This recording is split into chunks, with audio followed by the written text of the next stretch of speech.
Hi உறவுகளே! SRS life ஸ்டைல்ல இன்னைக்கு என்ன சமையல்னு பார்த்தீங்கன்னா, ஒரு சிக்கனும் முட்டையும் வச்சு தாங்க ஒரு பராத்தா செய்ய போறோம். சூப்பரான சுவையான டேஸ்ட்டில் இருக்கும். நீங்களும் ட்ரை பண்ணி பாருங்க. நான் வந்து ஸ்டீமர்ல இது யூஸ் பண்ணிக்கிறேன். நீங்க வீட்ல உங்களுக்கு தகுந்த மாரி, உங்க வசதிக்கு தகுந்த மாரி யூஸ் பண்ணிக்கோங்க. ஃபர்ஸ்ட்டு தண்ணி வச்சுக்கிட்டு, அதில 2 முட்டையும், ஒரு உருளைக்கிழங்க 4ஆ கட் பண்ணி போட்டுருக்கேன். இது மேல வந்து ஸ்டீமர வச்சுட்டு 300 கிராம் சிக்கன் நல்லா மஞ்சள் தூள்லாம் போட்டு கழுவி வச்சிருக்கேன். அது இதில போட்டு நல்லா ஸ்டீம் பண்ணி எடுத்துக்கலாம்.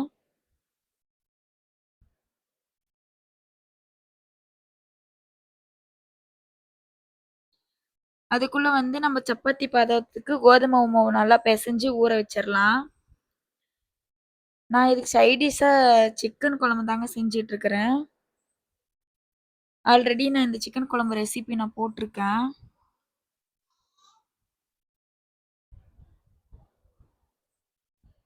இது நான் ரெசிபி கவர் பண்ணல.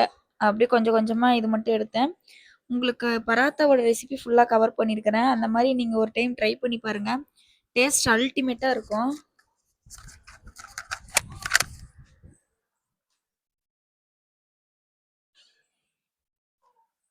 நம்ம சேனலை யாராவது சப்ஸ்கிரைப் பண்ணா பார்த்தீங்கன்னா, சப்ஸ்கிரைப் பண்ணிக்கோங்க. அப்பதான் நாம போடுற வீடியோ ரெகுலரா உங்களுக்கு வரும்.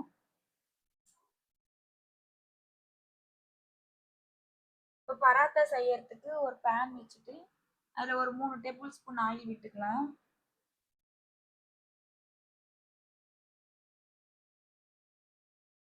அதில் 2 எக்கை உடச்சி ஊற்றிக்கலாம். இது நல்லா கிளறின பிறகு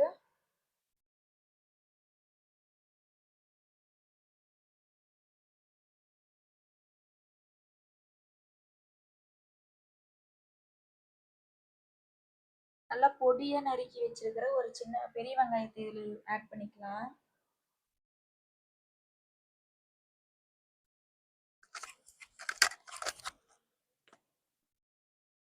அது கூடவே 2 எக்கு வேக வச்சதை அந்த ஒயிட் இதை மட்டும் வந்து நல்லா துருவி எடுத்துக்கிட்டேன். மஞ்சக்கரு இதில் போடாதீங்க. வெள்ளைக்கரு மட்டும் நல்லா துருவி போட்டுக்கோங்க. கூடவே தேவையான அளவு உப்பு, மஞ்சத்தூள், கொஞ்சமா சிக்கன் மசாலா, கொஞ்சமா கரம் மசாலா. உங்களுக்கு காரத்துக்கு ஏத்த மாதிரி நீங்க ஆட் பண்ணிக்கோங்க. இதை நல்லா மிக்ஸ் பண்ணிக்கலாம்.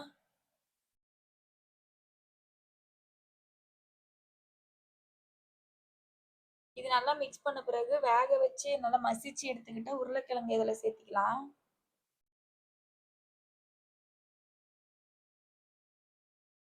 அது கூடவே வேக வச்ச சிக்கனையும் நல்லா மசிச்சு வச்சிருக்கிறோம். அதையும் போட்டுக்கிட்டு நல்லா கிளறிட்டு ஃபைனலாக கொத்தமல்லி தழை போட்டு இறக்கிடலாம். அதுக்குள்ளே இங்கே சிக்கன் குழம்பு ரெடி ஆயிடுச்சு. இப்போ நம்ம சப்பாத்தி தேய்க்கிற மாதிரி மாவு நல்லா தேய்ச்சி இந்த ஒரு ஸ்டஃபிங்கை உள்ளே வச்சு தேய்ச்சி எடுத்தா சூப்பரான சுவையான பராத்தா ரெடி. ட்ரை பண்ணி பார்த்துட்டு ரெசிபி எப்படி இருந்துச்சுன்னு கமெண்ட் பண்ணுங்க. நம்ம வீடியோவை சப்ஸ்கிரைப் பண்ணிக்கோங்க மறக்காம. அப்பதான் நாம போடுற ரெகுலர் வீடியோ உங்களுக்கு கண்டினியூவா வந்துட்டு இருக்கோம். நெக்ஸ்ட் ஒரு இன்ட்ரெஸ்டான வீடியோல பார்க்கலாம். Bye bye. தேங்க்யூ.